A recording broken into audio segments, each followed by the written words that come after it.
যে নদী নিজেকে সামলে নিতে পেরেছে তার বুকেই সভ্যতা তৈরি হয়েছে, ঠিক তেমনি তোমাকেও নদী হতে হবে, সামলে নিতে হবে নিজেকে। জীবনে চলার পথে অনেক ঝড়ঝাপটা, বাধা, বিপত্তি আসবে। শুধু তোমাকে শক্ত হয়ে সকল পরিস্থিতির মুখোমুখি হতে হবে। মনে রাখতে হবে এই জীবনটা 100 মিটারের রেস না, যেখানে নির্দিষ্ট দূরত্ব জিতে প্রতিযোগিতায় প্রথম হতে হবে। জীবন ম্যারাথন দৌড়ের মতো, সেখানে কে কতদূর পৌঁছাতে পারলো, কতক্ষণ টিকে থাকলো, সেটাই মুখ্য। আমাদের 60 বছরের জীবনে 20 বছর দেখতে দেখতে কেটে যায়, বাকি থাকছে 40 বছর।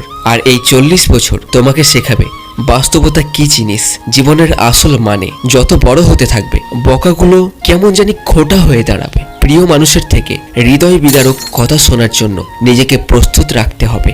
বেকারত্বের সাদা কালো রং গায়ে মেখে নিতে হবে। স্বপ্নগুলোকে নিজের হাতেই দমন করতে হবে। পরিবারের সুখের জন্য শরীরের ঘাম শরীরেই শুকিয়ে দিতে হবে। এমনকি চোখ দিয়ে জল গড়ালেও ধুলোর দোহাই দিয়ে চোখের জল চোখেই মুছে নিতে হবে। আর এখান থেকেই তুমি শিখবে বাস্তবতা কি, শিখবে জীবনের আসল মানে। তোমাকে নদী হতে হবে, সামলে নিতে হবে নিজেকে।